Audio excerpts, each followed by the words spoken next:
नमस्कार, आप देख रहे हैं हिंदुस्तान समाचार। मैं हूं अंशु। खबरों की शुरुआत करते हैं। देश के प्रधानमंत्री नरेंद्र मोदी की जीत के लिए वक्फ बोर्ड अध्यक्ष शादाब शम्स ने दरगाह पर चढ़ाई चादर। आपको बता दें, उत्तराखंड वक्फ बोर्ड के अध्यक्ष शादाब शम्स ने रुड़की के पिरान कलियर शरीफ में स्थित विश्व प्रसिद्ध साबिर साहब की दरगाह पर चादर पेश कर एक बार फिर से प्रधानमंत्री नरेंद्र मोदी और देश में मजबूत सरकार बने, इसको लेकर दुआ मांगी गई। इस दौरान कव्वालों द्वारा कव्वाली का भी कार्यक्रम किया गया और प्रधानमंत्री नरेंद्र मोदी को लेकर कव्वालों ने कलाम भी सुनाए। इस दौरान वक्फ बोर्ड के अध्यक्ष शादाब शम्स ने कहा कि आज विश्व प्रसिद्ध साबिर साहब की दरगाह पर प्रधानमंत्री नरेंद्र मोदी की जीत को लेकर चादर पेश की गई है और उनकी जीत को लेकर दुआ मांगी गई है।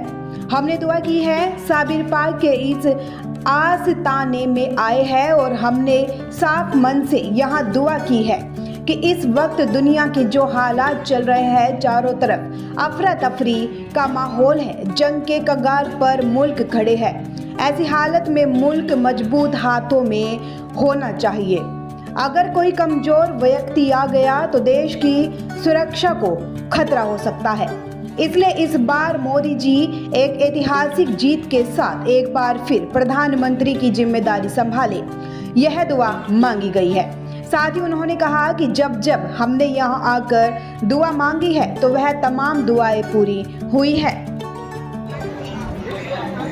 दरगाह साबिर पाक में हम लोगों की हाजिरी हुई है और हमारी, क्योंकि जब जब हमें लगता है हमें कुछ मांगने की ज़रूरत है, तब तब हम साबिर पाक की बारगाह में हाजिर होते हैं। और आज साबिर पाक के इस दरबार में हाजिर होकर हमने अल्लाह ताला से दुआ की है कि मोदी जी को जीत का तोहफा एक बार फिर मिले और ये जीत की चादर एक नए मुल्क में एक नई सरकार लेकर आए। और हमें उम्मीद है कि यहाँ मांगी गई दुआएं खाली नहीं जाती, इसलिए हम साबिर पाक की बारगाह में हाजिर हुए थे। और हमें उम्मीद है कि इस वक्त जो पूरी दुनिया में हालात हैं, पूरी दुनिया में युद्ध का माहौल है, झगड़े चल रहे हैं, अफरा तफरी का माहौल है, उस हालात में देश की कमान मजबूत हाथों में होनी चाहिए, क्योंकि इस वक्त बहुत मजबूत हाथों की जरूरत है। पूरी दुनिया में कभी भी युद्ध के बादल चारों तरफ मंडरा रहे हैं। हमें उम्मीद है इस हालात के ऊपर बहुत ज़रूरी है कि मोदी जी जैसा जो नेतृत्व है वो देश को मिले। कोई कमज़ोर आदमी आ गया तो ऐसा ना हो लेने के देने पड़ जाए,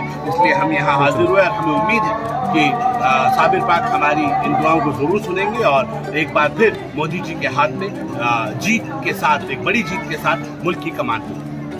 ना हिंदुस्तान का संविधान खतरे में है, ना मुसलमान खतरे में है। असल में जो लोग सियासी लोग हैं उनकी दुकान खतरे में है, इसलिए फड़फड़ा रहे हैं। और उन सियासी लोगों की जो दुकान है वो बंद होने के कगार पे है, क्योंकि जिस तरह से तमाम लोग मोदी जी को राष्ट्रवादी विचारधारा के साथ उनके मजबूत फैसलों की उसकी सराहना कर रहे हैं, उनके फैसलों के साथ खड़े हो रहे हैं। और एक गरीब आदमी जो अंतिम छोर में खड़ा रहता था, जब जिसको कभी कोई लाभ नहीं मिलता था, आज उसे छत भी मिल रही है, शौचालय भी मिल रहा है, मुल्क तेजी से तरक्की कर रहा है, रोड इंफ्रास्ट्रक्चर तेजी से बढ़ रहा है। मुझे लग रहा है कि लोग से विरोध करने वाले विरोध करते रहेंगे और आज मजबूत मैं फिर इस बात को कह रहा हूँ कि देश की कमान मजबूत हाथों में, देश तेजी से आगे बढ़ रहा है और इस वक्त तीसरी बार मोदी सरकार आ जाएगी तो देश मजबूती से और ताकत से खड़ा हो जाएगा और अपना लोहा मनवाने में काबिल रहेगा। इस उम्मीद के साथ हम यहाँ हाजिर हुए और मुझे उम्मीद है कि यहाँ तो अभी तक की खास खबरों में बस इतना ही। बाकी की तमाम छोटी बड़ी खबरों से जुड़े रहने के लिए देखते रहिए